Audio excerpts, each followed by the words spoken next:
আসসালামু আলাইকুম। সবাই কেমন আছেন? আমি আলহামদুলিল্লাহ ভালো আছি। যে যেখানে আছেন সবাই ভালো এবং সুস্থ আছেন। যদি ভিডিওগুলো ভালো লেগে থাকে অবশ্যই আমার চ্যানেলটি সাবস্ক্রাইব করে দিবেন আর আপনাদের পাশে থাকবেন। তো আজকে আসলে মাসের বাজার করা হলো। সব বাজারই আসলে একদমই শেষ হয়ে গেছে। মাসের শেষে দেখা যায় যে মাছ, মাংস ফ্রিজে কিছুই নাই।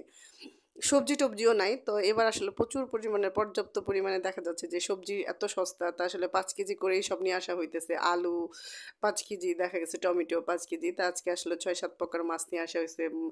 আ টাটকিনি মাছ, ট্যাংরা মাছ, মলা মাছ, বাটা মাছ, বোয়াল মাছ আর মুরগি কেনা হইছে প্রায় ১০ কেজি। আর এখানে রুই মাছ। তা আরও কিছু মাছ নিয়ে আসবে। কিন্তু আসলে দেখা যাচ্ছে খালায় একসাথে এতগুলো ধোয়া, কাটা-বাছা আমাদের জন্য আসলে কষ্ট হয়ে যায়। তো মাসিক বাজারটা করে বাসায় আসা হয়েছে। বাসায় আসে তো আসলে কি করব সেটা আসলে বুঝে পাচ্ছিলাম না। তা ভাবলাম সুজি নিয়ে এসেছি। সুজির এই পিঠাটা আমার বাসায় সবাই খায়। তো আমি আসলে এইখানে প্রায় বড় একটা বাটি দিয়ে ১ বাটির মতো সুজি নিলাম। এখানে আমি আসলে নিব সুন্দর করে গুঁড়া দুধ নিব।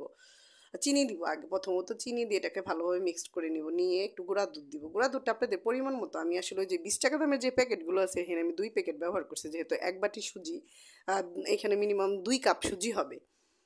তো ২ টা আমার কাছে লাগলো। তো আমি প্রথমত ভাবছিলাম যে একটা ডিম দিব। একটা ডিম দিয়ে যখনই মাখাইতে গেলাম দেখলাম যে না, একটা ডিম হচ্ছে না। এখানে আমার ২ টা ডিম লাগলো, একটু লবণ দিয়ে এটাকে সুন্দরভাবে ভালোভাবে মেখে নিব।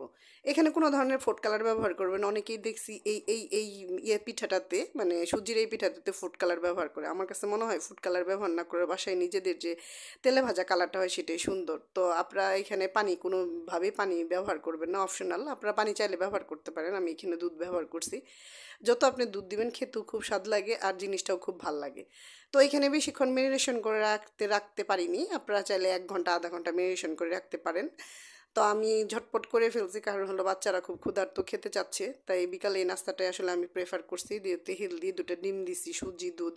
ওরা দেখা যায় যে বাজারের খাবার ওরা খেতে অভ্যস্ত না। বাসায়ই আমি সবসময় চেষ্টা করি ওদেরকে খাওয়ানোর জন্য। তো এইভাবে লাল, লাল করে ভেজে নিবেন। এই তো সুজির এই পিঠাটা অনেক মজাদার। বিশেষ করে সন্ধ্যায় চা দিয়ে আপনারা খেতে পারেন। যেকোনো মেহমান আসলে দিতে পারেন। খুবই ভালো লাগে খেতে। তো সবাই ভালো থাকবেন, সুস্থ থাকবেন। আমাদের জন্য দোয়া করবেন। আমার চ্যানেলটি সাবস্ক্রাইব করে দিবেন। সবাই ভালো থাকেন। আল্লাহ হাফেজ।